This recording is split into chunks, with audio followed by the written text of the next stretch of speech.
Hi, this is Bruce Buffer, your voice of the Octagon, and you're listening to MMA Mental.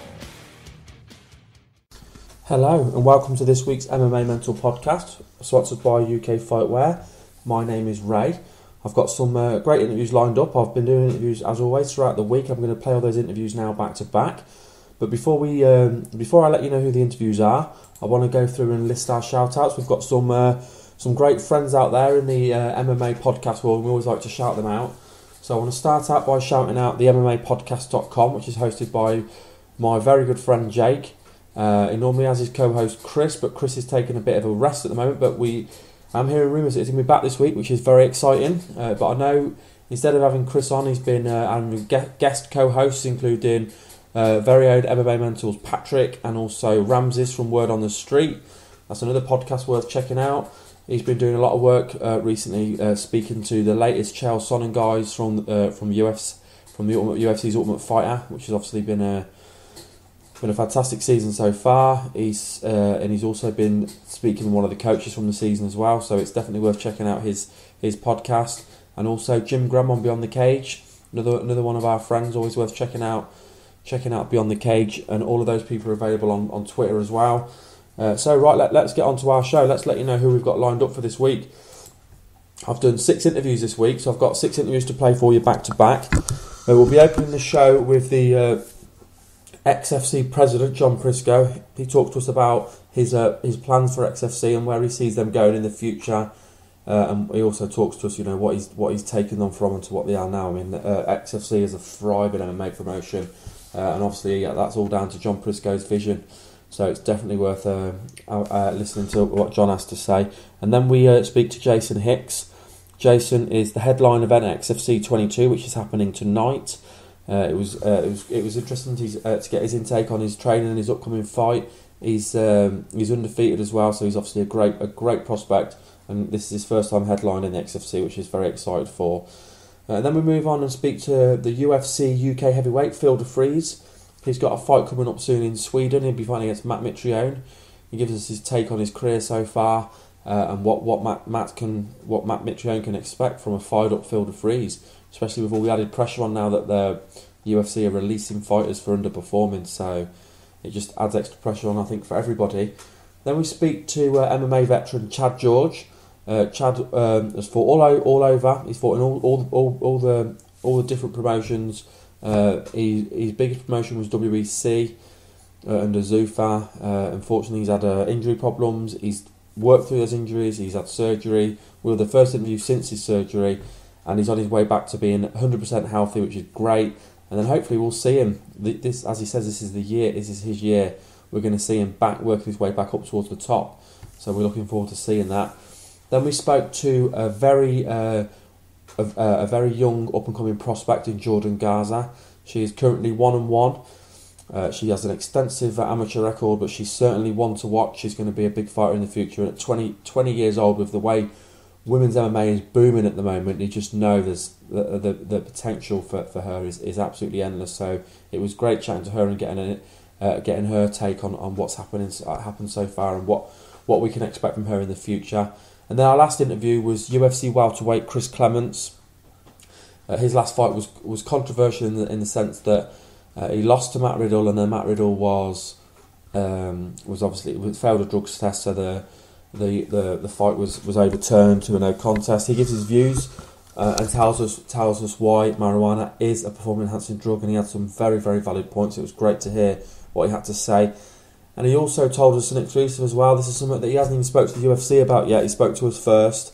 You'll have to wait and see what that is to have listened to the interview. So hopefully you'll enjoy all these interviews. We are now joined by XFC President John Prisco.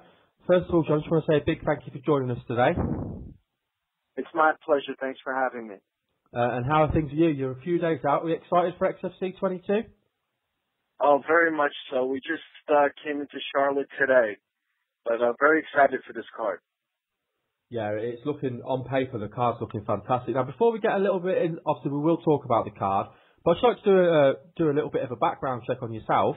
I'd be interested to know a little bit more about you, about John Prisco. So what's your background before XFC? Well, I'm an entrepreneur. I've done quite a few businesses. I've always managed boxers as a hobby. But I've been in real estate. I've been in the fundraising industry, and I've been in import exporting. I've done quite a few different things. I basically look for opportunities, and when I see that they're there, I take advantage of them. Now, the mixed martial arts was something that I kind of fell in love with when I saw what was happening and how it overtook boxing. So when I saw there was an opportunity in 2007, I went for it. That was going to be my next question. What made you get into MMA? You could just see that the sport was growing and you felt that you could add value to it by building up your own promotion. Well, I was looking what was happening in the industry, and a lot of the people that were in our industry weren't necessarily businessmen. A lot of the decisions they were making, it was more ego-driven and not necessarily did it make much business sense. So when I looked at it, I said there was an opportunity for a businessman to come in and make an impact in the sport, and that was one of the reasons why I jumped in. And it's fair to say you obviously have made an impact, and you've built up a very exciting roster, a very exciting promotion in XFC. Out of your current roster, which are the fighters which excite you the most? Which of the fighters you said excite me the most? Yeah, which fighters do you look forward to seeing the most? Oh, geez. They're all so different. And, Scott Holtzman and Jason Hicks, who are the main event Friday night, one of them won one of our open fighter tryouts, Jason Hicks, and Scott Holtzman won a tournament to come into the XFC. Both very, very exciting fighters, but very different. Ricky Rainey is another fighter that I love to see on our cards. Nate Landwehr is very exciting. I love seeing him on the card. We've got probably about 40 signed fighters now, and we've got some very exciting females as well. So, and they all bring something different to the table. I was going to ask you about women's MMA, because there's a lot of emphasis on women's MMA at the moment. I know XFC is building up women's MMA. How big can women's MMA become? Oh, geez. Well, we started putting female fights together in 2008, so we were kind of doing it when it wasn't cool, And right now, it has exploded. It's the women fights traditionally have been fights on the card that the people in the audience many times are their fight of the night. People love to see it. The women are very technical, and they're growing in our sport. So, we love having it. We put a female bout on every card. Starting in April, you're going to occasionally see a fight card with 2 female bouts on it here and there. So it's been great for the XFC. Now there's an all-female fight league with Invicta. Ronda Rousey's fighting Saturday night for UFC. It's just there's a lot going on for females. It's been the last 12 months have been a huge, it's been great for the females. I think it's great to see the women finally getting the credit they deserve, because they work just as hard as anybody in the sport, and they don't always get the respect they deserve. I mean, I've spoke to 2 of your fighters, obviously Susie and Pearl, and I mean that fight is just going to be such a brilliant fight, and they both worked so hard to get where they've got to, haven't they? They both had very extensive amateur careers. Sometimes when people don't realize with the XFC, we're taking the most talented fighters very young in their career and giving them the exposure that they need so they can become superstars. We're kind of the American Idol in MMA. We really are. I think that's a good comparison, actually. American Idol, obviously taking people that maybe have not been noticed not being noticed, not being given the opportunity, and you're giving them that opportunity on a big scale. Well, you know what? It's a very accurate comparison, because our tryouts are generating a couple of hundred fighters that are flying in from all over the country. And then the winners of these tryouts are getting 5-fight contracts on TV. Then they're getting sponsors and becoming celebrities right away. So it very much is like mixed martial arts and American Idol colliding. Question, listen, I was going to ask you a little bit later on, but I think it's relevant to what we've just been talking about now. If there are any fighters out there who are listening to this interview, what is the best way for them to contact XFC if they want to do one of your tryouts, or if they want to, try and get their name in the hat to become a fighter on XFC? Sure. Well, we always have an open fighter tryout scheduled. So the best way would be to come through our website, maybe friend Official XFC on Facebook, follow me on Twitter, but all those ways, and then you'll hear about our open fighter tryouts. Our next open fighter tryout is in Chicago on March 9th.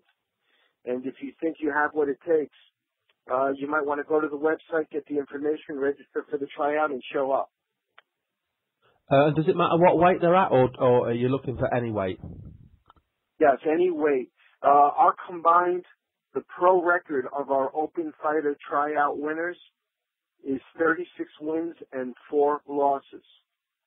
And I match these fighters very tough, but just to give you an idea of how talented they are, that's their cumulative pro record right now. That's a hell of a record, 36 and 4. Yes. When I was researching a little bit into the history of XFC, and there was a few terms that were thrown out that I've not really seen used before, and I just wanted to get you to explain those terms for me. There's two that jumped out to me. One of them was the MMA themed gym. I was wondering if you could explain to me what an MMA themed gym is. Well, the MMA gyms we have are true MMA schools where you have trainers teaching the different disciplines. Back in the day there were karate schools, and many of these karate schools now call themselves jiu-jitsu schools, or MMA schools. But really what they are is just one trainer trying to teach all the different disciplines. But really we are a true MMA school where we have the people who are specialized in each discipline teaching classes. Our schools offer about 30 different classes per week of all the different disciplines. Now, another term that I saw that I liked, and I'd like to get an explanation for it, is grassroots MMA. Could you explain to me what grassroots MMA is, please? Well, we're a grassroots promotion where what we do is we travel and we go into these communities. And what we do is we take the most talented fighters. For instance, in Charlotte, you're going to see Ricky Rainey on this card, and Jimmy Fowler, and a couple of others. These are fighters that locally they were getting plenty of exposure. But now, because the XFC comes into their backyard, it gives them the opportunity to be seen on TV. When you can do that for local superstars, you're building your brand from a very grassroots perspective, because then all the local fans here support you because you've done something for them that no other promotion has done. So that kind of grassroots building that the XFC is doing is really growing our brand, and we're excited about it. We have a lot of staying power as a result. Yeah, that's brilliant. It makes sense when you put it like that. You're working with the community, aren't you? And you're building up people within their community, and everyone loves to see their local people come out and do well in whatever it is they decide to do, whether it be, That's very true. Yeah. We build alliances with the local promoters as well. We don't come into their backyard and say, hey, look, move out of the way. We're here. No, the first phone calls we make are to the local promoters, introducing ourselves, telling them what we'd like to do, and then having them cooperate and help us. The other thing I wanted to ask, well, obviously we all know that XFC is on Access TV, and I believe you've been on some other network channels as well. Is there any plans in the future to stream it live over the internet? Because I know, for example, I live in the UK, and I know that Cage Warriors have had success streaming their events over the internet. Have you looked into doing that yourself at XFC? Well, the deal we have with Mark Cuban and Access TV is that they come in and they film the event. It's their production, and it becomes exclusive to their network for the live show. So, and it's a premium channel in the United States. It's offered in 40 million homes. So that's why our product isn't streamed live on the internet. Down the road, if we do shows that are off of the network, not on Access, then you can see it streamed live. For instance, we did a show in Cyprus, in Greece, about 2 years ago, that was streamed live across the world. That's fantastic, and it's such a big thing being available in so many homes as well, isn't it? On the Access TV, I mean, that kind of exposure is just massive, isn't it? Yes, it's really helped us, and it's really helped us make ourselves very well known, and now other networks are very interested in us as well. So we expect 2013 to be a busy year for the XFC, with a lot of shows on Access as well as potentially other networks too. Now that leads into my final question. I'd like to look at the bigger picture, and it's kind of like pushing yourself forward. Where do you see John Prisco and XFC in 5 years? Well, I don't know if you've Googled that, but I said that I plan on being the #1 promotion. It created quite a stir in the United States when I said it, but I believe that. I couldn't get up in the morning if my goal wasn't to be the #1 promotion. I'm not in this to be a feeder league to the UFC. I'm not in this to be a #2 or #3 league.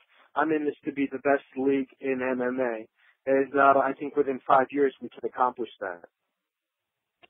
Well, John, I really, really appreciate your time today. I can tell from speaking to you the passion you have for MMA and for XFC, and I think what you're doing over there is absolutely fantastic. It's great to see fighters being given an opportunity and being able to make a living from this sport rather than having to scrape and scrape and scrape. And obviously with the TV deals becomes sponsorship, and obviously the more they can put into the sport, the better they become as well. So obviously. Well, thank you so much. It's very nice of you to recognize what we're doing. And we believed all along, because the sport is so new. This sport is only 25 years old. The most talented fighters are the ones that are undiscovered. So if you can be very focused on the undiscovered talent, finding them, being very good at finding them, and then promoting them and giving them the exposure that they need, you in time could have the #1 stable of talented fighters in our industry. And that's very exciting to the XFC. Yeah, absolutely right. Well, before we let you go, John, first of all, obviously, I want to say a massive thank you. It's a real honor to have the opportunity to speak with you. And if you want to give any shout-outs, anyone you want to thank, I know there's been a lot of work putting this event together, then obviously feel free to do that now, please. Well, thank you so much. I appreciate you and you reaching out to us. That's how we get our name out there. I'd like to thank for the Charlotte event the local promoters that are helping us do this. Kenny Letts, Marcelo, and others who were so gracious in inviting us into their backyard. And all the fans in the Charlotte area who are supporting us. Our pre-sale is through the roof. This is going to be another sellout. Our sponsors, Throw Punch, IC Real Time, helping make it happen for the XFC, and of course our network, Access TV. And we love the relationship. So I appreciate you allowing me to give those quick thank yous. And of course my staff. I have the best staff in the industry, and it shows. So thank you so much for allowing me to recognize them. No problem at all, John. Thank you very much for your time today. It's been a real pleasure. Thank you, my friend. Look forward to talking to you again in the future. Lovely. Bye-bye. Thanks, John. Bye. We are now joined by Jason Hicks. Jason Hicks will be fighting this weekend at XFC 22. How's things with you, Jason? Good. How are you, man? Yeah, I'm very good, thank you. How's your training gone in preparation for your big fight this weekend? Training's been going great. It's probably definitely been my best camp ever. So my hardest camp. Between having better training partners, more coaches, better coaches. This is the most satisfied I've ever been with a training camp. Absolutely. You talk about your training partners and your coaches. Who are some of the people that helped you get ready for this fight? My main striking coach has been my coach and training partner for a long time, John Jader. He runs my striking and my primary MMA game. Trainer the black belt jiu-jitsu coach, Casey Calias. And my wrestling coach, who I've also trained with for a while, is Jason Gates. He keeps my wrestling where I need it to be. And one of my main sparring partners, Jeremy Sever, who's also fighting with me. Him and I have been basically beating each other up for 8-9 weeks, and we're both ready. So I'm excited. That was going to be my next question, actually. How long has your training camp been? Has it been an 8-9 week training camp? Yeah, I think it's been about 9 weeks. And basically, everything's gone well. And how's your weight going? Are you looking good for your weight cut for your weigh-ins? Oh, yeah. I don't. At 55, I don't cut much weight. I was 2 over this morning, so I should be there in the morning, if not now already. So just just take it easy and try not to go too crazy for the day. And I should make weight in the morning. I'm not a big weight cutter. No, that's fair enough. I imagine that's not one of the most pleasant things with regards to getting ready on fight week. Now, is this your first time headlining XFC? It is my first time headlining. I'm super excited. It actually helped motivate me through camp, and it's something that I feel good about. I'm proud about it. I've been able to reach that point in my career. So yeah, and I plan to show that excitement in the cage. Yeah, it must be a hell of a confidence booster to know that a promotion like XFC, which is obviously live on television, and they're putting you in the main event. I mean, obviously it's a fantastic main event, but to be headlining, I mean, to be on the card's fantastic, but to be headlining, does it just get you more pumped for the fight? It truly does, and not only that, against a top quality opponent, plus you got title contention at stake.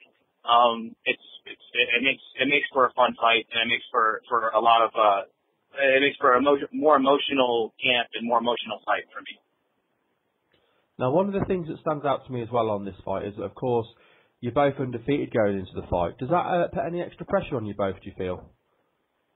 For me, no. It's another fight. I don't really look too much at records.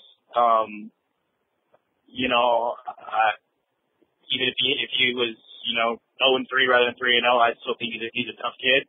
And I think stylistically we match up well. So no, I don't. That never really bothers me. Now, of your 5-0, obviously, I'm going on your resume off Sherdog. You've fought twice in the XFC previously. Interestingly enough, you've got 2 wins by submission, 2 wins by knockout, and of course you've got a split decision. So how would you explain your style of fighting?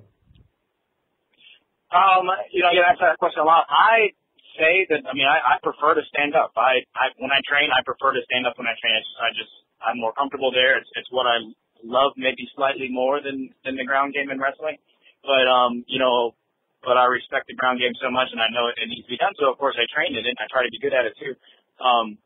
But if people ask me, I think I'm a striker. I think I'm in my gym. I'm heralded more as a striker too. But as you see on my record, I have more submissions, victories, I think. So, but really in reality, maybe I'm just well-rounded. I don't know. But I prefer to stand. If I had my option, I would wish nobody tried to take me down, and we could just punch each other in the face. The other thing I wanted to that jumped out to me as well, it was you had quite a gap between fight number 3 and fight number 4. I mean, it was December 2010 to May 2012, so near enough a 17-month layoff. What was the reason behind such a long layoff? At the time, I had won that XFC fight, and we were, there was a lot of things on the horizon, or we were told that was on the horizon, and then they just weren't happening. I also had some personal issues just with jobs and stuff like that, and we just couldn't get, the XFC didn't have a fight for a year, so I really didn't have that many opportunities, and every time I did have an opportunity, I was running into a lot of different injuries. So it just really just came down to having a bad year, and I had to pick myself up off of that, and try to keep my head up and find better opportunities, and looking back on it sucks, but I'm happy where I'm at right now. Yeah, and it's paying off for you now. Obviously, you're headlining XFC, on Saturday, and I think it's fair to say as well, XFC have got a lot of big plans for this year. There's already a lot of things happening with XFC. They've already got more events announced. Does it make you feel a bit more secure knowing they've got so much going on in XFC at the moment? Yes, sir, it does. Absolutely. It makes me more excited to fight for the promotion. It makes me, it makes, because as a fighter, unless you're in the big leagues or you're a big time guy, this career is dangerous, not just physically, but financially and in somebody's personal life. So there's a lot of risk at stake. So when, you're with a promotion that can give you a little more security that you're making the right decisions, what you're going after, then yeah, it helps. And I think obviously the more that the promotion puts into you, the more you can focus on your training, and it's a kind of a circle, isn't it? The more you focus on the training, the better you become, and obviously it makes sense and works out better all round, doesn't it? Absolutely. Now, of your 5 wins, just out of curiosity, have you got a favourite victory? Oh, that's tough. It'd probably be the first XFC fight, just because that was my first big fight, my first kind of opportunity to be on a big stage, and it was against a kid that I really respected and a kid that I wasn't even sure that I could beat. Because I had seen the kid train, we had been to the trials together, and I didn't know if he was a good matchup for me, and I ended up going in there and doing well. So I think that's my most favorite victory, but really, every one of my fights is, I feel special about. So. Absolutely. I mean, at the end of the day, you put all that hard work in and you get a victory. It's like it's your reward, isn't it? At the end, it's your pot of gold at the end of the rainbow. You put all that hard work in, and then it's come back for you tenfold. Absolutely. It's such a, you put, at least for me, I put, my heart and soul into my training, and then, when you find that success, it's wonderful. It's a big relief off your back. Now, moving forward, and talking a little bit obviously about your fight you've got coming up in a couple of days. You're obviously facing, like you say, Scott Holtzman, and again, he's another very, very good fighter, just like you are. What would you say What would you say your strengths are over his weaknesses? I think my strengths are going to be my stand-up. Now I pretty much have said this for all my fights. I think I'm going to have a speed advantage. I think I'm going to be, maybe I've faced some better opposition possibly. But he's strong everywhere. He's strong on his feet. He's obviously strong on the ground. He's strong physically. But I think I'm going to have a little more savviness on the feet and hopefully be able to expose him there. So. Now, also, with regards to this fight, for the repercussions, if you win this fight, how far are you off getting a title shot? From what I'm told, the winner of this fight gets Nick Newell. So we'll get the winner of this fight will get a shot at the title.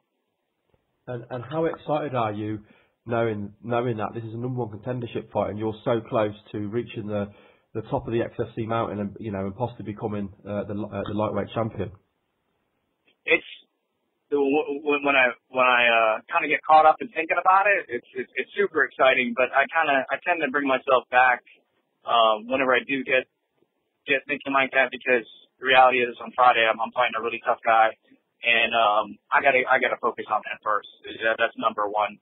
If I'm blessed to get past him on Friday, then I'll start thinking about that title a little more. But yeah, every now and then, of course, it's you get caught up thinking about it, or people talk about it, so you can't help but think, get a little dreamy about it. But you got to bring yourself back down to reality and not look ahead what's in front of you. Yeah, and I think that's a perfect attitude. Obviously, we all know Scott's going to be a very, very tough test, and obviously you can't overlook somebody like Scott. So I want to wish you all the luck for this fight, Jason. I think it's going to be an absolutely fantastic main event, a fantastic event to be fair. Before we let you go, Jason, do you want to do any shout-outs? Want to shout out any friends, family, let people know about your Facebook and Twitter and stuff like that? Yeah, man, I appreciate it. Thanks for having me on the show, man. I really appreciate it. Thanks to my family, my wife, Tiffany, my kids, my team at MMA, my sparring partners, my coaches, my sponsors, Muscle Farm on it, my manager, Jared Williams, basically all my friends and family that support me. I really couldn't do this without them, so big shout out to them. Well, it's been a real pleasure having you on the show, Jason. I appreciate you giving me your time so close to your fight, and I wish you all the luck for this Friday. Thank you. I appreciate it, man. I'd love to be on in the future. Yeah, we'll definitely arrange that. We'll definitely get you on in future. Cool. Thanks, Jason. All right, brother. Bye. Yes, sir. Bye. We are now joined by UFC UK heavyweight Phil DeFries, who is preparing for a fight coming up shortly with Matt Mitrione. How's things for you, Phil? Great, mate. Great. I've just arrived at Alliance MMA in San Diego, and then it's been my first week training, so I'm just getting back in the rhythm of things now. Who are you training with at Alliance MMA? Here we've got Phil Davis here, Joey Beltran, Alexander Gustafsson, a lot of the good boxers from the area, and a lot of good guys who are outside the UFC as well. It's a great camp, man, and Eric's an excellent coach. Is that where you'll be doing the rest of your camp? Are you there now up till fight week? I think we might go to Sweden to do a bit more with Alex Gustafsson and his camp in Sweden to get acclimatised. But the bulk of my camp is going to be here in San Diego now. Now, this will be your first time fighting in Sweden. Are you excited to fight in Sweden? Yeah, definitely. I mean, I like to travel. I like to go to a lot of different places. And I've heard Sweden's a beautiful place, you know. So it's been somewhere I wanted to go for a while. So it'll be great to go there. I know it's the UFC's second time going, so I did go last year to watch, and it was a fantastic event last year, and we should be there again this year. So yeah, it's got to be one of the perks is obviously travelling and fighting in these different countries. Yeah, it's great. Like I said, I love to travel, you know. So the more travelling I can do, the more the world I can see, the happier I am. Now, talk a little bit about your career before we'll obviously build up to your fight. You were undefeated on the UK scene. Do you want to talk to us a little bit about the UK scene? It looks like most of your fights were in the northeast. What was your experience like on the UK scene? Then talk us up to being approached by the UFC. Well, when I was fighting in the UK, you know, all I was a jiu-jitsu player. You know, I didn't have any wrestling, no boxing, and all I knew was jiu-jitsu. So I was just taking these guys down and submitting them with no real skill set. You know, just like quite naturally strong. I'm a good jiu-jitsu, so but I had some good training and things, and I won a lot of fights, you know. But and then after I fought Stavros, before I got Stavros, I said that if you win this next fight against Stavros, I might be a call up for the UFC. So when I won that fight, you know, I got approached. Yeah, I mean obviously Stavros is a big name on the UK scene, but also before that, you faced Colin Robinson, and of course Colin Robinson had fought in the UFC previously. I think it always looks good if you beat somebody that's been in the UFC. Yeah, of course. I mean, it was a good fight with Colin. You know, he was a veteran of the sport, and it was on the fight. You know, it was very nerve wracking fighting because it's just the UFC name. You know, when somebody says ex-UFC, current UFC, it's like kind of scary. You know, but I was an honour to fight Colin. He's a great bloke. What was it? Obviously, most of your early career was spent in the northeast, which is obviously where you're from. What was it like travelling down and fighting at Southend? Was that like a big thing for you, leaving the northeast and going to Southend? Yeah, it was, man. It was the first time out at the home court, and Stav's a popular guy. You know, he had a lot of fans there, so it's difficult getting booed, but I mean, it was good. I enjoyed it. The Southend was nice, and the show was good as well. But obviously, you get the call up to the UFC, and you start off at UFC 138 in Birmingham, and you faced another UK heavyweight in Rob Broughton. How did you feel going into the fight with Rob? Well, I was very nervous, you know, because Rob had been the UK #1 for years and years, and it was very, very daunting fighting him as well. But it was good. I got in there, and by then I'd started to develop my skill set a bit better. I'd learned more wrestling, and I was confident for the fight, you know. But it was another tough fight, man.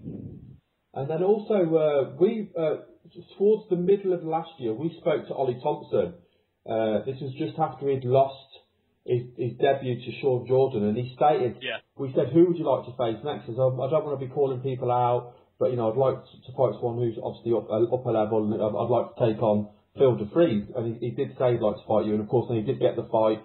Obviously, he lost the fight to you. What was it like facing Ollie Thompson, and what was it like to get the victory? It was great. It was great to get my first finish in the UFC, and Ollie was a gentleman and a good guy as well. Yeah, I think Ollie was a good fight for me as well because I'm quite a grinder, you know, and I thought I could get him tired, and luckily I did, you know. But Ollie's a great fighter and a good champion, you know, so it was great to fight him as well. Yeah, when we spoke to him, he's a very respectful guy, respectful of people he's faced them. And he's obviously when he was saying he wanted to fight you, he wasn't saying it in a disrespectful way. He was, you know, he wanted to fight up, and that's why he was saying he wanted to face yourself. Now, obviously, you've got a fight coming up shortly with Matt Mitrione in about 5 or 6 weeks. Now, we'll talk a little bit about Mitrione, but I just wanted to get your take. There's obviously been quite a lot of news this week about fighters being released from the UFC, and there's been some pretty big names released, and there's been some big UK guys released. Does that add extra pressure to you, knowing what the UFC's doing with the way they're releasing people at the moment? Well, I suppose, you know, but it's always the same pressure, man. I always go out there and I throw down, you know. I want to fight. I want to be entertaining. I'd rather be face down on the canvas than lose a decision, you know. So, you know, I don't care. I'll throw down. If what happens, happens, you know. So it's good. Did you feel that's how your last fight played out with Todd Duffy? You went in there and obviously it didn't go your way, but you threw down. Because you started off pretty well in that fight, didn't you? You started off strong. Yeah, I did. You know, I haven't watched it yet. I'll have to watch it soon. But I went out. I made a few mistakes. You know, I covered up a little bit too much, and I could have started faster. I was trying to get the Todd tied as well, where I could have started faster. But it was good, man. I threw down, top guy, threw down, entertaining fight. I'm glad it happened. And what's it been like fighting over in the States as well? I mean, you fought at some, massive fight venues with Las Vegas and LA and California. What's it been like fighting in the US? Oh, it's great. It's great. I mean, I like the fans over here. I mean, it just sounds good. You know, you fought at the MGM, you fought at the Staples Center. These are world renowned stadiums. It's great. It's a hell of an experience. And like I said, I love the American people. They're nice people, and it's great. And like I said, I like to travel, like to see the world. Honest question for you: when you had your first fight back in 2009, Gateshead Tide and Wear against Darren Towler, did you ever imagine fighting in Vegas, the MGM for the UFC, way back then? Nah, definitely not. I mean, it kind of just crept up on us. You know, everyone said, "Oh, look, Phil, you could make it," you know. But I'd say that to everybody, you know. And I just kept grinding, you know. I thought, yeah, I'll get more wins. I was just doing it for a bit of local exposure. And like £100 in my pocket sounded like a good idea at the time. And it was good, you know. I had no idea I would ever make it this far. Now, obviously, moving on, let's talk a little bit about Matt. Obviously, Matt is a very tough guy. He's a UFC veteran. He came through the Ultimate Fighter. He's had some, big wins on his resume. What are your thoughts on facing Matt, and what do you think your strengths are to his weaknesses? Well, I think, Matt, he's got good range. He's fast. He's accurate. He's explosive. You know, you've just got to stifle him. Just pressure him. You know, if you watch Matt's fights, if you let him implicate his game on you, you're in for a very hard night. You know, you're just going to go in there and just force your will on him, force your game plan upon him, and just stifle his rhythm, you know. But Matt's a good fighter. I've watched him fight. You know, he's lost 2 fights. So it's going to be all or nothing, you know, for both of us. So it's going to be a great fight. You know, I'm looking forward to it. I'm going for the finish. You know, I always go for the finish, and I'm more aggressive than I normally am. So it should be good. Now, looking back and reflecting a little bit on your resume on the UK scene, have you got any favourite victories from fighting in the UK? I suppose my first win, you know, was that was great, you know. Cause I've never been like an overly confident guy, you know. When I saw Darren across the cage, Darren's a very intimidating bloke, and I thought, what the hell am I doing in this cage with this guy? And then I won, and that was massive. That first one, that really got me, you know. But at that one, and the start victory was nice, my first one away from home. And obviously, I knew I might get signed, you know. So probably my first one and my last one in the UK scene, you know. They were big fights, you know. And also, and obviously you're training in the US to help you get ready for this fight. What camp do you train with when you're in the UK? I train at a gym called Fight Pit in the northeast of England. We've got some good guys there, especially down the lower weights. The guys like Ross Pearson trains there when he's there, Cole Fletcher. I've got a good heavyweight who's just won his first local title, James Mulheaven. He's my main training partner out in the UK, and he's great for it. You know, he's a real talent to watch. But it's Fight Pit, Shiny Rowan. We've got some great guys like Kurt Warburton there as well. A lot of UFC guys, ex-UFC guys, and top UK guys now, man. Yeah, I know of James as well. He's just had a big win over Paul Taylor, hasn't he?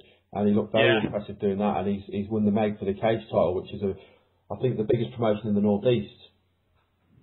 Yeah, it is. It's like James is excellent, man. He's going places 100%. If I had to fight James for one of my first few fights, he probably would beat me the way like I was.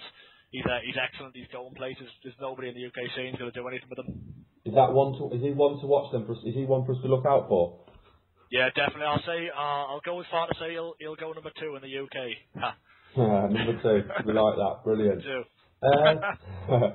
Now, the other thing I want to ask you as well. Obviously, you obviously do your training in the US and the UK. Is there a reason why you do part of your training camp in the US? What is it the US guys offer you that maybe you don't get on the UK scene? Well, in the UK, like I said, I've got James to train with, but there's a real shortage of big guys, you know, who are quality to spar with in the area. And I can come here, I can wrestle with Phil Davis, who's the best wrestler in America at one point. I can box Alex Gustafsson, who in my opinion, he's one of the best. He's probably the best boxer I've ever boxed with, and I'd say he's got the best boxer in the UFC. And back home as well, I lack a coach, you know. I haven't got a coach to coach my full game. And over here I've got Eric Del Ferrio, which is great, you know. It's good to have someone in charge, yeah. Well, I want to say it's been a real pleasure to get on the show. I've been trying to get you on for quite a while, so I really appreciate you coming on and having a chat with me. Before we obviously let you go, I want to wish you luck for UFC on Fuel TV against Matt Mitrione. It's going to be a super fight, so I want to wish you luck for that. But before I do let you go, to give you a chance to do some shout-outs, any friends, family, sponsors, and let people know about your Facebook and Twitter as well? Yeah, definitely. Obviously, I'd like to first of all, I'd like to thank all my training partners and coaches back home in Sunderland, Fight Pit, Spartan Gym, my partner Dave. It's good. All my sponsors, Fear the Fighter, Rev Gear, and Training Mask. Just all my training partners, especially James. James is a massive help to us. And just all my family and friends and my girlfriend Caroline for letting us come away so much, you know. Well, thank you very much for being on. I'll be in Sweden, so I'll be keeping a lookout and coming up to say hello and obviously cheering you on in the crowd. Great. I'll speak to you then, man. It'll be good. Okay. So, I'm going for the finish of this fight. You can watch it first round. Looking forward to it. Speak to you soon then, Phil. Good luck. Speak to you soon, mate. It's been great speaking to you, mate. Thank you. Mate. Bye. Bye-bye. Okay, we are now joined by MMA veteran Chad George. Chad is just coming out of surgery, so we're going to get a little bit more information about that. How are things with you, Chad? Things are good, you know. Every day I'm feeling better and better, and I just can't wait to get fully healthy so I can start training again. Do you want to tell us a little bit about why you had to have the surgery, what surgery you've had, and how long it's going to take you to be back to full fitness? Yeah, I had a blown disc in my back that I've been dealing with for a large part of my career. My L5-S1 was herniated 12 millimeters, and actually also stunk 20 millimeters, so it was really squeezing on my sciatic, and just really caused me a lot of problems. So we went in and we had part of the disc that was herniated removed, put me back together, and I guess I did a little stem cell work also, where they injected my own stem cells into the areas to help regrow the disc and the tissues and all that good stuff. And so now I'm just doing the recovery right now. I'm supposed to start rehab next week, and I'm hoping, you know, shortly after that I can start doing my more intensive rehab stuff and get back to training in about 6 to 8 weeks and see where I'm at with that, and then just take it day by day. But by the end of the year, I'm really hoping to get another fight in. I'll be honest with you, that all sounds extremely painful. So has the surgery been a success?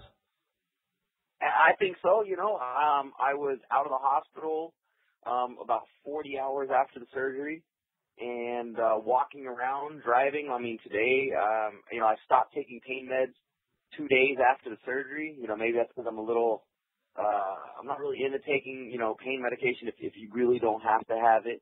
But it's been going good, I think. You know, the pain's gone in my leg.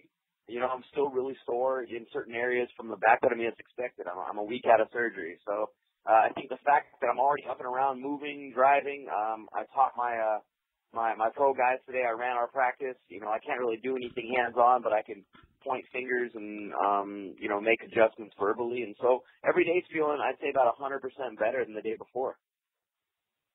And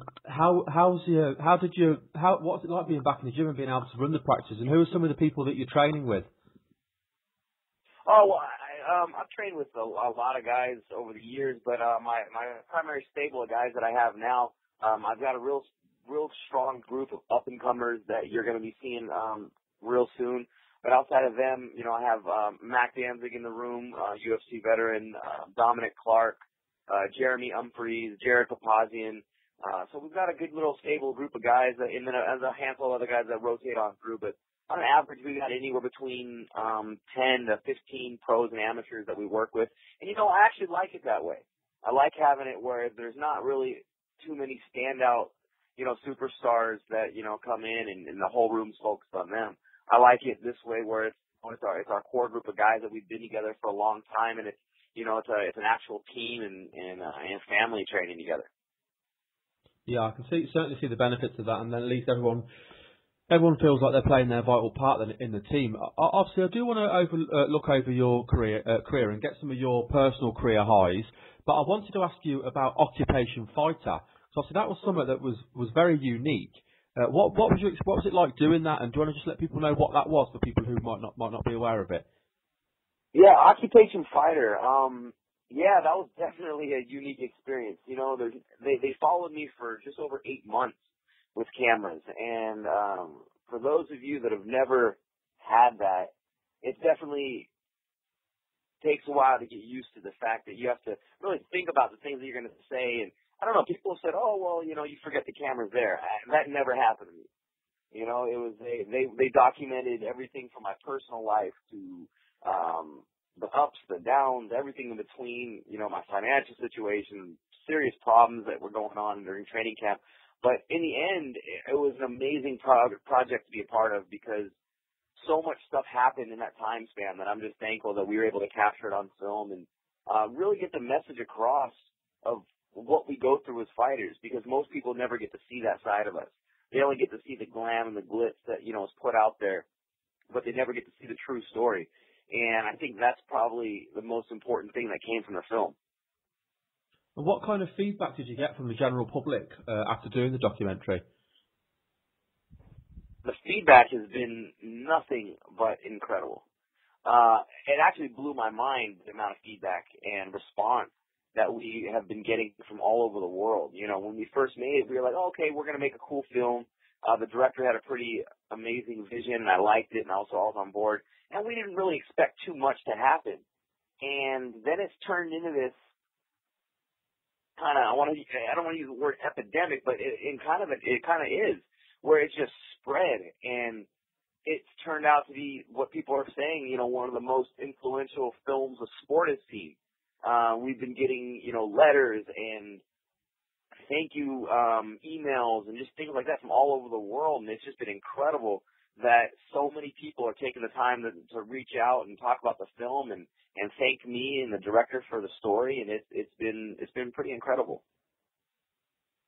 Just to let people know as well, if people haven't seen that and they do want to go and see that, because obviously it's well worth a watch, it's available on things like Netflix and iTunes and Video On Demand and Amazon. So you're talking about, you know, the kind of biggest ways to get video across. I mean, obviously Netflix is huge at the minute, as is iTunes. So if people do want to go and see that, then it is available on all of those outlets to get that. So let's talk a little bit about your career. Obviously, you've got, looking at your resume, you've got 14 victories. Can you talk us through, what would you say were some of your highlights, your personal highlights, your favourite victories? Well, you know, I've had in my opinion, a lot of important fights that I've loved. I had a really amazing fight with Alvin Kakdak, this kid from the Bay Area.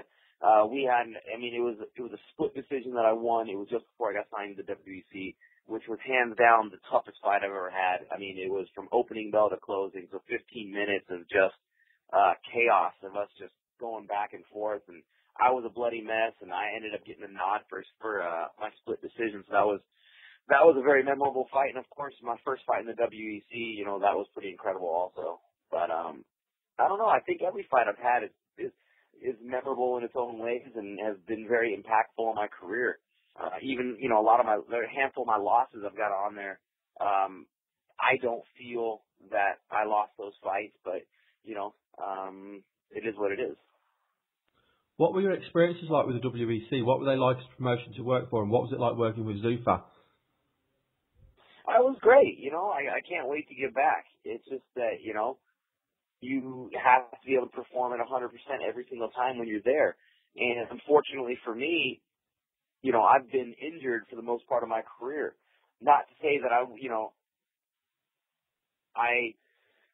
wouldn't have taken those fights if I would have been 100% or whatever. It's, you know, I would have only taken those fights thinking I can win them, and that's why I took them.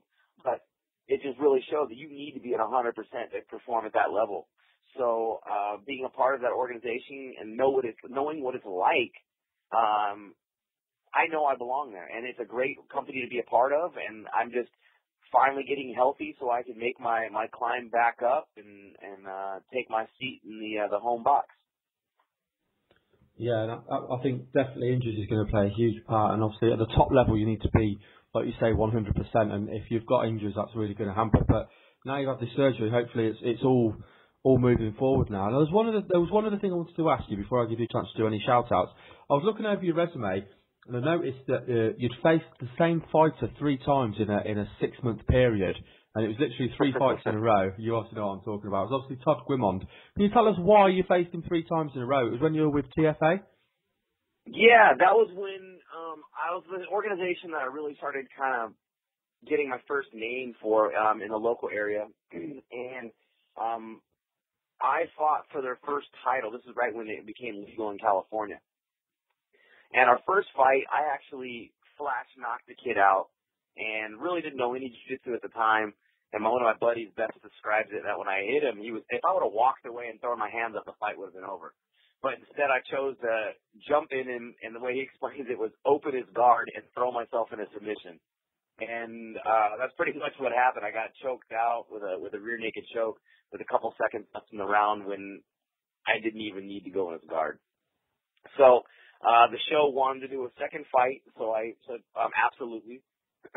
Went back and did a little jiu-jitsu training and won the fight by submission, which was great. And then of course, now they wanted to see a rubber match because it was a easy fight to promote in the local area. I had a big fan base, or a growing fan base, and so did he. So it just made sense. And when we fought the third time, which still blows my mind, that I think it was the third round or something like that of a 5-round fight, he had grabbed a kind of a front choke on me, I guess, but I was still sitting I think I had shot for a single leg. Anyways, his corner was yelling at him that I was out and for him to let go of the choke. So they're yelling, he's out, he's out, he's out. For some odd reason, the referee thought that they were saying I was unconscious, and the referee stopped the fight. And so that was that third fight. And then they wanted us to do a fourth, and I said absolutely not. And that was the last time that I fought for the organization because they wouldn't back me on the appeal for the fight. That's terrible. That's nothing worse than if you go into a fight and you lose because you've been caught or whatever, then that's fine. But to lose like that, there's just no sense of justice, is there? Oh no, it was horrible. It's heartbreaking, and so there, I have to deal with that on my record for the rest of my career. So it's it is what it is, and I've moved on, but it still leaves a little sore spot, deep down in. Yeah, I can appreciate that. I wanted to ask you as well, you started fighting professionally in 2005, and it's fair to say at the time the sport wasn't as well established as what it is now. What made you want to get into mixed martial arts? For me, it was just a way of finding myself getting back into shape. I was a professional artist at the time, and I was looking for something, resembled wrestling, because this, remember in 2005, it still was just kind of coming out of, the wild days of the UFC, and it still was illegal in California. So I was just training just to get in shape. A buddy had turned me on to it. And then shortly after, I got offered a fight in Mexico, and I had no intentions on ever even fighting. It never even crossed my mind. It was just one of those things where they offered me a fight, and it was the same week, and I thought it was kind of funny, and I just said, you know what, let's do it. And I said yes, and we went to Mexico like 2 days later, did the fight, got beat up for 3 rounds, knew 1 submission, and actually pulled it off. And then it was kind of like an addict trying to find crack after that. And I've been hooked on ever since. And it's really allowed me to just kind of find myself as a person and help others find themselves as well. You say you were an artist. What do you mean when you say you were an artist? I did a lot of stuff from visual animation to traditional drawing to storyboarding, 2D animation, 3D animation, visual effects. That's what I moved to LA for. I'm originally from Sacramento. I moved to LA to pursue the art career. I went to art and film school out here. And I just kind of got burnt out on it and was looking for something else. And it just happened to be mixed martial arts. What I feel came around and not only changed my life, but saved my life. Do you still do any drawings just more for pleasure than anything? Yeah, absolutely. I'm doing it more for pleasure now. I really don't do too much freelance stuff anymore. Occasionally I'll do something to help a friend out. But outside of doing it for my gym at the PKG Training Center and myself, I just really keep it keep it for me now, and it allows me to continue enjoying it, because that was something that I stopped doing. I stopped enjoying art. I stopped enjoying drawing, and I just stopped altogether. And it's great because I've been able to find the passion for it. We showed one of the art shows that I've done in the film, and even through this the surgery process, it's been a little while since I've done any drawing, and I've picked up the pen and the pad again, and now I'm doing some sketching while I'm in my recovery. So it's a passion that's always been there. And what's kind of cool is that with fighting, it's still an art as well. So I'm still doing my art. It's just a different canvas now. Absolutely. I want to say it's been a real pleasure to chat with you today. I really appreciate you giving me your time so close after your surgery as well. But before we let you go, Chad, go on, sorry. I was gonna say my pleasure. And you guys are actually the first interview I've done since the surgery. So it's been fun. Oh, thank you. And like I say, it's been great having you on. Before I do that, Joe, I just want to give you a chance to do some shout outs. So you want to shout out your gym? I know you've mentioned it, but mention it again. And you want to let people know about your Facebook and your Twitter, and any friends, family you want to shout out. I'm sure you've had a lot of support going through the process you've been through. So anyone you want to shout out at all? All right, great. Yeah, I appreciate it. Well, first and foremost, thank you guys for having me on. It's the media and all the fans that are allowing not only the film occupation fighter to get out there, but my career, my story to get out there. So I really appreciate it. Thank you for the time.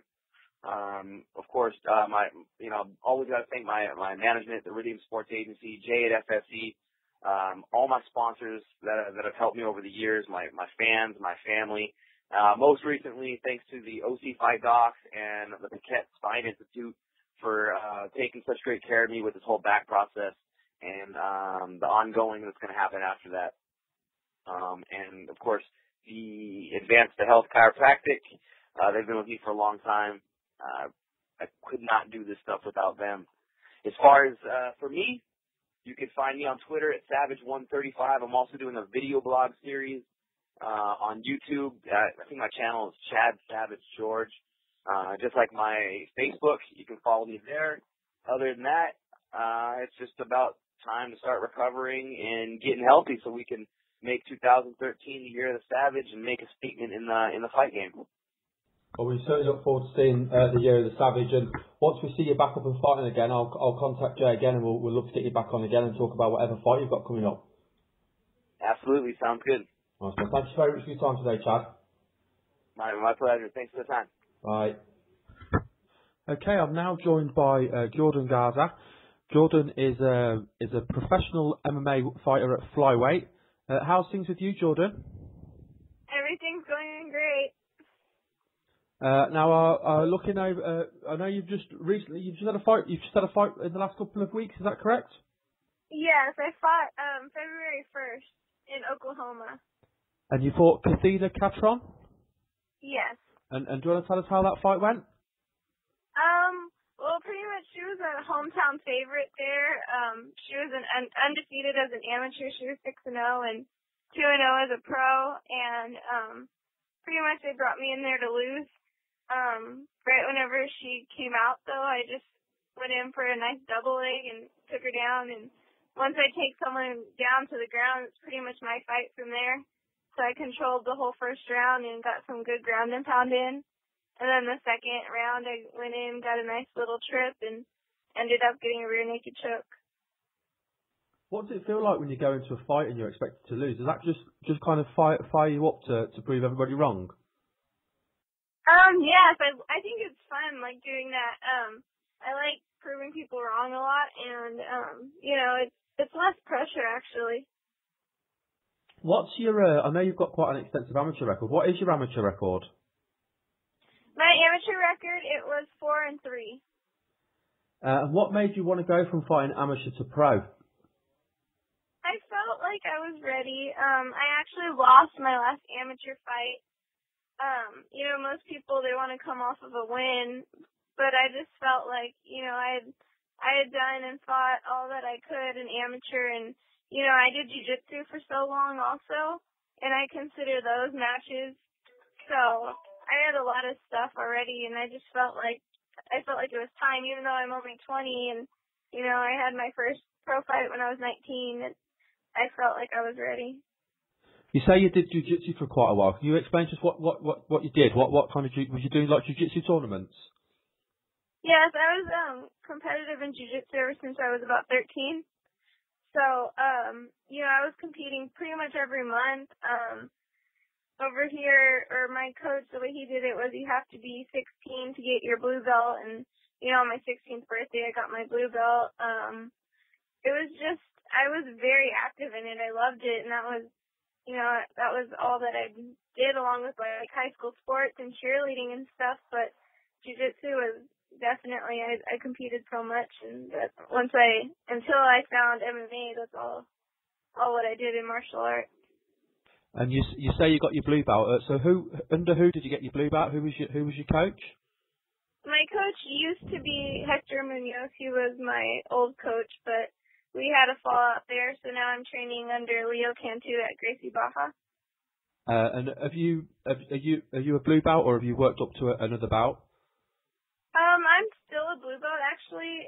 It's hard for me to get into gi classes now, just because I'm strictly training MMA, and I jump into the classes every once in a while, but I don't get to compete, and I don't get to make it to all the classes that I should be going to. So, I think I'm going to be stuck here for quite a while until I get the time to compete again and make it to more gi classes.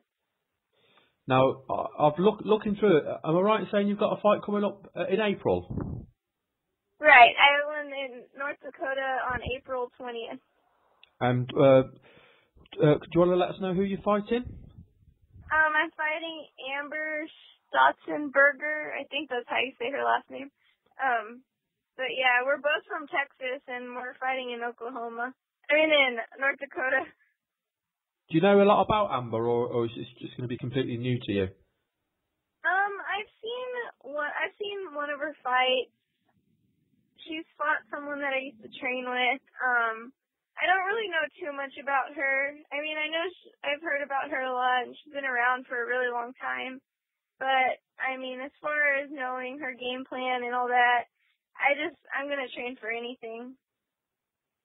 And I know from talking with you, obviously you mentioned about your BJJ. Would you say that is your strongest part of your game then, is your BJJ? Definitely my wrestling and my jiu-jitsu are my strongest. And, I feel confident, and, everyone that I spar with and everyone that I get a hit mitts with and stuff says that my striking is good and that I have really heavy hands. But I guess I just haven't gotten to show it yet in the fight. But definitely jiu-jitsu, since I've been doing it so long, is where I'm most confident. Also, I wanted to talk to you a little bit about women's MMA in general, because there's obviously been quite a lot of news recently. I know we've got the big fight tomorrow night, but you've also got Invicta, XFC are pushing their women's division hard, as well as, of course, we've got Ronda Rousey and Liz Carmouche. What do you think to women's MMA, and how exciting is it for you as a woman fighter to see so much emphasis being put on women's MMA? It's exciting, especially because, I'm jumping in it at a young age, and I feel like I can be in there with the next generation of fighters where, when I first started, when I had my first amateur fight, it was kind of like I didn't really know what to expect, because there wasn't really anything like, you say you want to be a pro MMA fighter, but where's that going to get you if you're not in the UFC or if you're not in some big organization? So, now that there's women in the UFC, and now that they have full-out girls fight cards and stuff, I feel like, it's going to be awesome. And, we have a really bright future now, and I think after this fight this weekend, they're going to show people that, there need to be tons of women's fights in the UFC, and we can fight just as good as the guys, or even better. Absolutely, and I think it's just been a matter of time, I think, before women finally get the showcase that they deserve. We talk about the fight this weekend, but Invicta put on some fantastic cards.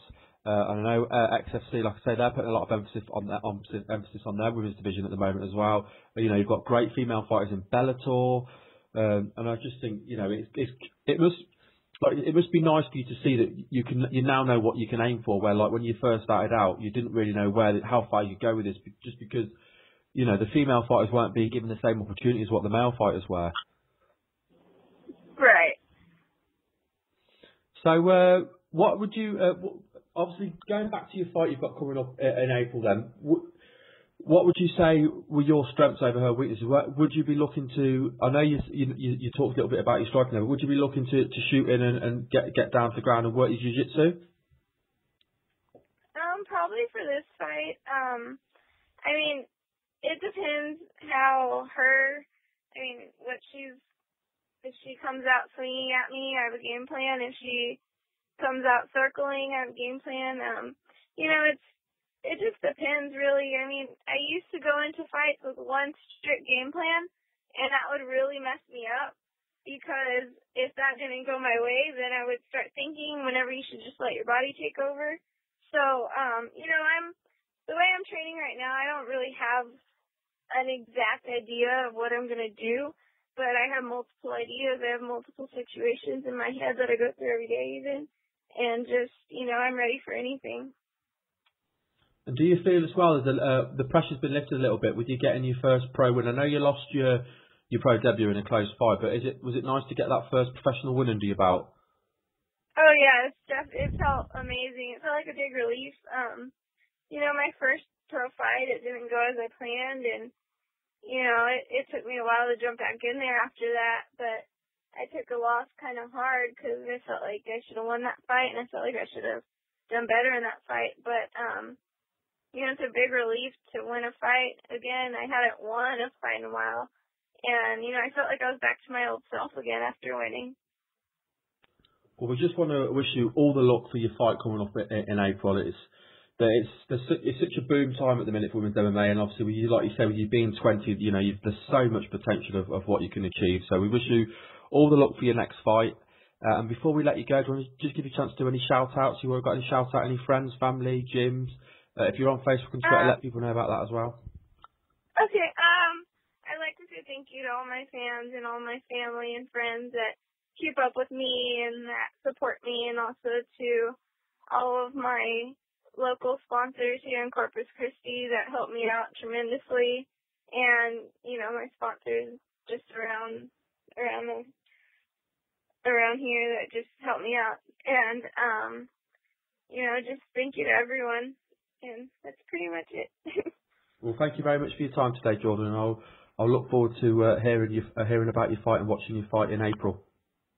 Thank you. All right. See you later. All right. Bye. Okay. Bye. Okay, we are now joined by UFC welterweight Chris Clements. How are things with you, Chris? Yeah, they're going pretty good. I'm just sitting here freezing my butt off over in Canada. They hit by a blizzard today, so I'm just kind of trapped in the house. Well, have you got quite a snowfall over there? Yeah, I got close to a foot or two outside today, so. Oh gosh, I mean, I'm from the UK, and literally, if we have inches of snow, our whole country comes to a halt. So I don't know how you cope with so much snow over there. Yeah, I don't like the wind. I don't like it one bit. Okay, so let's just jump straight in. Have you got anything announced? Have you got any fights coming up that you're aware of? No, nothing lined up. I'm just recovering from shoulder surgery. I had shoulder surgery at the end of September, so I'm going to take 6 months off completely to let it heal up, and then I'm getting to the point where I can start using it again now. So I just got to wait till I'm 100% before I fight again. How did you hurt your shoulder? I actually hurt it before I fought in the UFC. Right when I fought Chris Clements, my fight before I got hired to the UFC, I had a couple shoulder issues going into the fight, and then after the fight the next day, I reached in the back seat of my car just to pick up a T-shirt, and I couldn't lift it. My arm just had a lot of pain. So I started getting the doctors to look at it, and then I got a phone call from the UFC. And I only had one arm basically, but I waited 10 years for that phone call. So when they called me to give me a contract with the fight, I had to take it and fight anyway. So by the time I got actually an MRI on it, it was after I fought Keith Wazinski, and I had torn my bicep tendon right off, tore my supraspinatus 2.5 centimeters off the bone. I tore my infraspinatus in half, and I tore my labrum. So I had quite a few issues going on with my shoulder. I don't know exactly when it happened, but it all happened before any of my fights in the UFC, and I fought both fights like that and then had surgery after.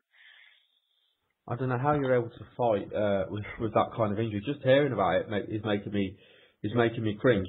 So I bet you just can't wait then to kind of get in there and fight healthy then, because obviously your last two fights, you must feel they're not you at your best. If you've had that kind of injury, that's got to have hampered you, even in your preparation for the fights. During the fight, you don't feel it a whole lot. Both fights, I had to give up my back a lot more than I normally would because I couldn't post. I couldn't post on my arm behind me or to my side. I could only stand up from like an all fours position. So that's why I had to give up my back and turn my back because I couldn't get up any other way. But, you know, in the fight, like as far as throwing punches and things, I didn't really feel it from adrenaline, but the preparation, the training camps were really, really hard. I couldn't wrestle. I could hardly do any jiu-jitsu. I could hit pads maybe once a week, but, you know, I worked so hard to get to the UFC, I didn't want to throw my opportunity away and tell them, you know, I didn't know if I'd get the phone call again if I turned the fights down, so I had to do what I had to do. But, you know, it threw off my timing a lot. I didn't get to spar a lot. Like wrestling was right out the window, but, you know, my weight cuts were easy and I got to do a lot of cardio. Because all the training I could do was really jog, so. You talk about your weight cuts. How much weight do you have to cut to get down to welterweight normally? Normally I walk around at 205 pounds. But I usually do that pretty quick. I usually do it with like in 8 or 9 weeks. I usually just diet down to 180 the week of the fight, and then I cut 10 pounds. I never used to be that way. I used to be pretty stupid. Like one time I cut 28 pounds in one day. I fight John Alessio. I would never do that again. But I plan on going down to the lightweight by the end of the year. So. What that must have doing that kind of cut, it must affect your cardio. Surely 28 pounds in one day. That one did. It hurt me quite a bit. I remember my brain wasn't functioning quite right. It was like I wasn't nervous before the fight. Even after the fight, I kind of didn't really remember being in the fight. Just like it didn't happen. I think everything kind of felt like a dream. I ended up in the hospital 3 days later because I was 214 pounds from 168 in 3 days because I had a fluid overload, so I couldn't lay down. Every time I laid down, I kind of felt like I was drowning in my own body. But I learned my lesson the hard way. Yeah, just obviously 28 pounds in a day is not good. Obviously, you say on most times you cut from 180 to 170. Obviously, I'm going to touch on the lightweight thing in a moment. And after you've cut down to 170, what do you fight? What weight are you at when you fight in the cage? My last fight, I weighed in 170, and then next morning I woke up at 191.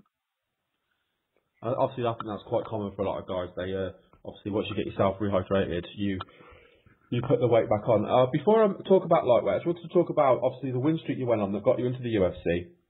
Obviously, you had I'm looking at your record on Sherdog. You had 4 fight win streak, which got you into the UFC, and of course, 2 of the names in that win streak were UFC veterans. Do you think the wins over the UFC veterans are what helped you get yourself noticed and get you that opportunity?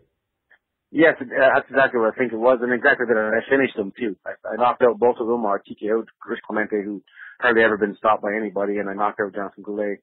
I was at that point in my career. I'm a pretty old guy. I just turned 37 last Saturday, so I was coming to that point in my career, but it was do or die, and I didn't want to waste my time. You know, there's a lot of young guys that are coming up that are just as tough as guys who have been in the field. So when promoters were calling me for a fight, I wouldn't fight anybody unless they were a UFC vet, basically. So I was just saying, give me a UFC vet, or else you can pay me a lot of money, because, you know, I wanted my shot in the UFC. I wouldn't have ever felt like my career was complete if I never got to fight in the UFC at least once. So. Yeah, and certainly the win over Rich Clements. I mean, you talk about a vet. I mean, that guy has got so many fights on his record. I mean, beating somebody like him, and of course he's had a good run in Bellator as well. So he's still doing extremely well. So I mean, that's got to be possibly one of your biggest career wins, would you say? Yeah, I'd say. Rich Clements is probably the biggest name I think that I've beat. Now, obviously, you mentioned there about dropping to lightweight. Do you want to talk to us a little bit about your decision, your reasoning behind dropping down to lightweight? Yeah, it's basically a height thing and the reach. I'm a striker. I'm a world-class striker. I think I'm one of the greatest strikers, you know, in MMA. It's just the guys I'm fighting in the UFC. My last opponent, Riddle, they're like 6'2". And as being a striker too, and fighting a wrestler, I don't want to have to jump forward.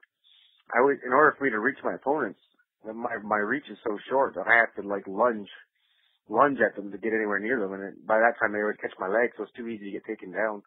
And it's just too hard to fight technical when I'm fighting guys that are so much longer than I am. So I figure if I go down to lightweight, you know, the guys would be a lot more my height. And It's one of those things that I've always kind of considered it, and I'm at that point in my career where it's, you know, it's kind of now or never. I'd hate to have my career end and say I never tried it at lightweight. You know, I've always thought about it before, but, you know, I was doing fine as it was. But in the UFC, with Keith Suzuki, I think was 6'1", and Matt Riddle was 6'2". It's just such a big reach disadvantage for me. So I'd like to be able to showcase my skills against guys more my own height.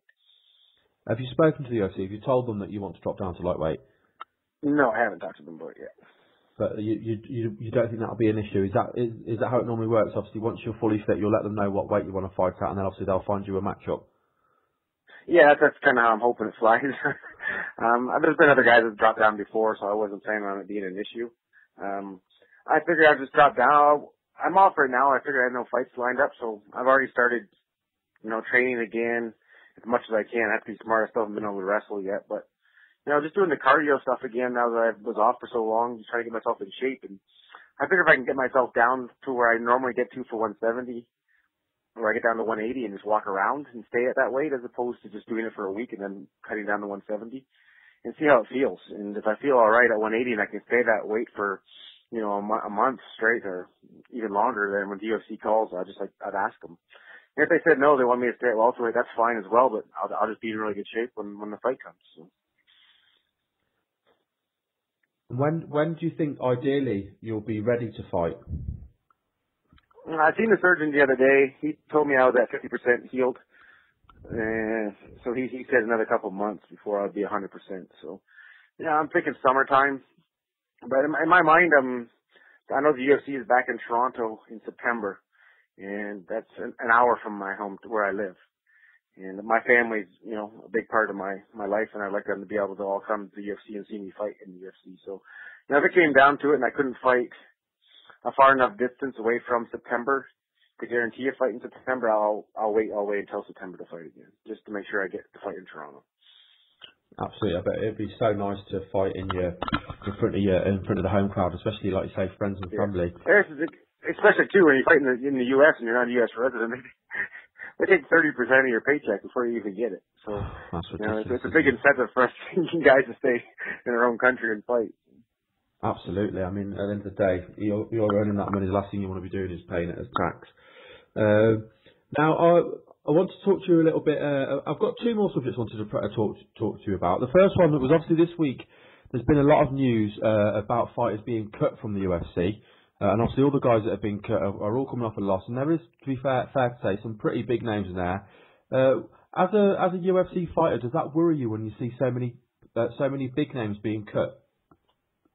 No, yeah, it's worrisome. You know, everybody, no matter what you do for a career, you want to keep your job. So, you know, especially when you see someone like John Prisco get cut, it's scary for everybody, especially a top 10 fighter. So that means everybody who's not in the top 10, you know, could basically be cut at any moment.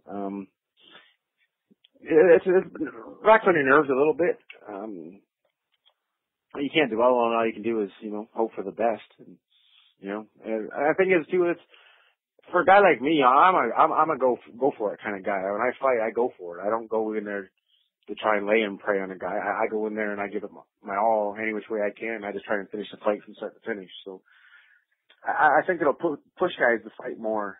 You know, leave more of it in the cage as opposed to fighting the lazy fights now, because now they're a little worried about their job. So I think it'll make for a lot of exciting fights, especially this upcoming weekend. I know a lot of guys on that card are in danger if they lose. So I'm thinking this is going to be a really spectacular card to watch. Yeah, I definitely think they're aiming at the game plan thing. They don't want people coming in and game planning their way to victory. They obviously want exciting fights. I think out of all of the cuts, I think John Fitch was probably the biggest shock. Now, I wanted to talk to you about your last fight as well. You mentioned it briefly about Matthew Riddle. Obviously, it's fair to say Matt Riddle is quite a controversial character. I mean, he's recently fought in the UK and he was, you know, bigging up his fight beforehand. Of course, you lost the fight due to a submission of, you know, a standing arm triangle choke, which is quite unusual to see. And then, of course, the fight was ruled no contest because of traces of marijuana. What are your thoughts on the fact that he failed the drugs test for marijuana? I don't like saying I won because it got turned into no contest. I'm happy they got turned into no contest. I wish it didn't happen that way. I wish it just, you know, we could have had the fight go to decision whichever way it would have went. But as far as the drugs go, there's a lot of controversy whether it is helpful or whether it's not helpful. You know, the more I thought about it, after I read what Matt Riddle wrote in his statement about why he uses marijuana, it kind of says it is a performance-enhancing drug because he uses it for sleep and for anxiety and for pain. Those are the three things that a fighter has to deal with, especially a guy like me who was in so much pain during my training camp because I was injured. I could hardly use my arm. If I was to do something like smoke marijuana and get high to mask the pain, I would have been able to train harder. You know, I had trouble sleeping at night because I could only sleep on one side because my shoulder hurt so much. You know, people use marijuana to help them sleep. It helps them sleep. Anxiety is another thing, too. If you suffer from anxiety, it makes you nervous and it causes stress, and that weighs on you. As well as being a fighter is a very stressful job. It's very stressful for a guy to go into a cage and fight another man in front of millions of people watching. And if it helps you deal with anxiety, which he admittedly said it did, you know, all those things are helping him, right? They're helping him to be a better fighter. So, you know, and it's not, and it's against the rules to do, so therefore it is cheating. And if it wasn't against the rules to do, I would have the same options, right? I would have been able to do these things, you know, if I chose to smoke marijuana. But, you know, so I have a hard time saying that it's not helpful when I think that it is. So. I think you bring up some very, very valid points there. I wanted to obviously just say a massive thank you. Obviously, I really appreciate you giving me your time today. It's been an absolute pleasure to chat with you. I hope everything goes well with your recovery, and I hope you get on that card in September as well. But before we let you go, Chris, just want to give you a chance to do some shout-outs. You want to shout out any friends, family, sponsors, and let people know about your Facebook and Twitter as well? I'd like people to follow me on Twitter. I'm really trying to get that up there. It's Menace Clements. And I have a Facebook account. It's just basically me. It's Chris Clements, but my friends list is full, but I have a fan page on there as well. And I'd like to give a shout out to my manager, Jason Chambers, Apex Sports Agency. And a shout out to all the guys at my gym, Team Tompkins for Life. You know, Sean Tompkins passed away, so all of us are still alive and kicking over here at Adrenaline Training Center in London. So big thanks to all my training partners there. Well, as I said, it's been an absolute pleasure to speak with you today, so thank you very much for your time. No problem, buddy. Anytime. Cool. Speak to you soon, hopefully. All right. Bye. Okay, that was this week's show. I hope you enjoyed those 6 interviews. There was some great interviews there. As always, we'll be back next week. I'm already working on lining interviews up. I've got a couple of interviews confirmed. Jessica I from Bellator, she'll be on with us next week, which I'm very excited about. I'm in the process of trying to arrange an interview with UFC new signee Kat Zingana, so hopefully that will come off. And I've just started interacting with Josh Berkman, so I'm hoping to get him on. He's fighting for World Series of Fighting soon. I'm hoping to get him on next week as well, so definitely tune in and listen to next week's show.